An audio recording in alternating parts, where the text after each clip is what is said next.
You're watching The Source on CNN Philippines. I'm Ria Tanwat Cotrillo. The Migrant Workers Department is not yet considering a deployment ban to Kuwait despite the gruesome murder of a 35-year-old OFW in the Gulf state.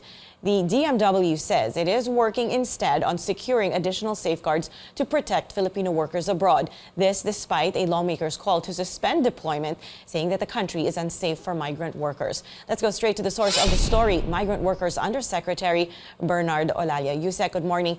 Thank you for being here. First, let me ask you if you have an update on the case of slain OFW in Kuwait, Julie Biranara. Do we have any more information about her death coming from the Kuwaiti authorities? Good morning, ma'am, and good morning to your viewers. By way of update in the case of our OFW who died recently in Kuwait, the DMW has already imposed a sanction by way of filing the appropriate disciplinary action against the employer of our OFW, Jubilee Ranara. And the sanction was a suspension issued by the DMW in relation to the death of our OFW. We are still conducting disciplinary actions against the PRA or the private recruitment agency which deployed our OFW, including the counterpart, Platinum, the FRA, involved in this case, ma'am. All right, so do you see negligence on the part of the recruiter here? Definitely, ma'am, there is a negligence because of the failure of the agency which deployed our OFW to continuously monitor the condition and whereabouts of our OFW. Had the agency performed its duty and responsibility to monitor the predicament of our OFW, it could have received information that something is not right, and that we could have immediately repatriated our OFW at the very instance that there is trouble in the work site, ma'am. Right, so you mentioned disciplinary actions against them, sir. What exactly does this mean?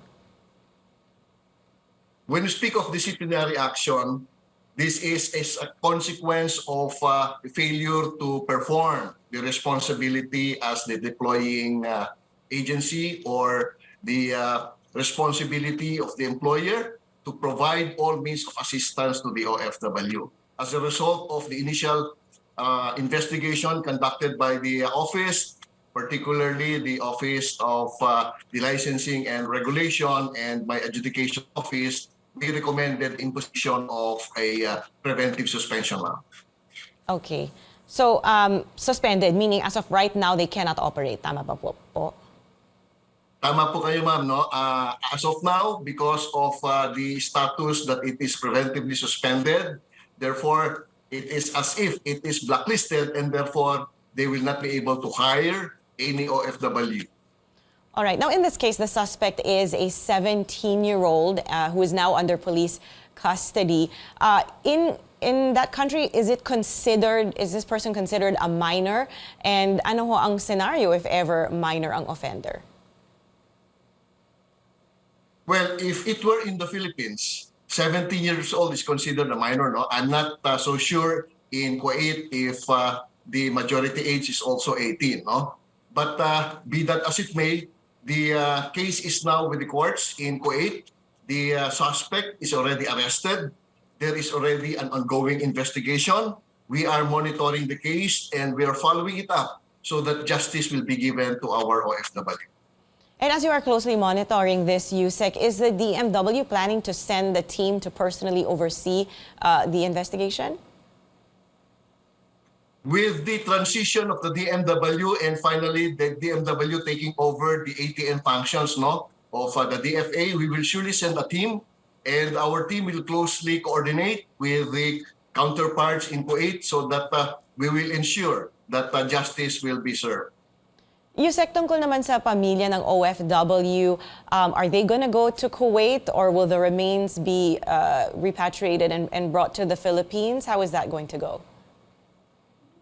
Part of the actions, ma'am, that the DMW is now undertaking is also the repatriation of the remains. No? So nakikipag-coordinate na po tayo on the ground kung paano po yung proseso especially with the DFA, because they are now in charge of the repatriation of the remains, of course, with the MW as partner. At tayo naman po ay nakipag-coordinate na sa immediate family ng ating OFW. In fact, our dear Secretary, Secretary Toots Ople, already visited the family in Las Piñas, and we are now providing all kinds of support to the family. Kasama na po yung psychological support kasi mahirap po yung isang namatayan, at pati na po yung financial and everything, so that yung lahat ng kakailanganin po ng pamilya ay may bibigay natin. We are also trying to coordinate with insurance company, no?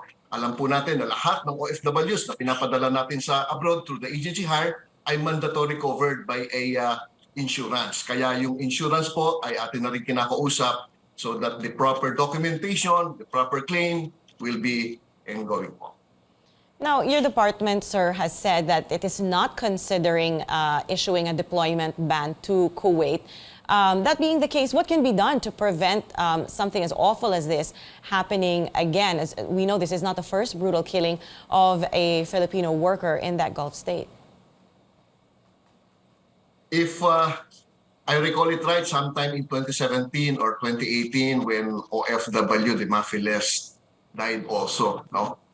Who was brutally killed in Kuwait and found in inside a refrigerator. And because of this, the Philippine government then imposed a deployment ban. As a consequence of the deployment ban, alam po natin na ang Kuwaiti government at ang Philippine government were able to ink a bilateral labor cooperation on the deployment of HSW. And as a result of that, nagkaroon po ng pagpupulong, and we crafted the appropriate labor reform initiatives na sinama po natin doon sa standard employment contract. No?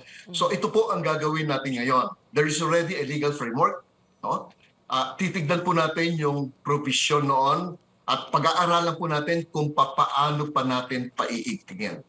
How we can more protect, enhance the protection of our OFWs through that legal framework. No? Yun po ang bilin ng ating mahal na secretary, kinakailangan na paigtingin pa yung labor reform initiatives para hindi na sana nangyayari yung mga ganito pong mga karumal-dumal na pangyayari. That's right. Thank you very much, Migrant Workers Undersecretary Bernard Olalia. We'll have to say goodbye here on TV, sir, but do stay with us because we will continue this discussion on Facebook. So thank you for joining us here on The Source. I'm Ria Tanwat Cotrillo. You're watching CNN Philippines.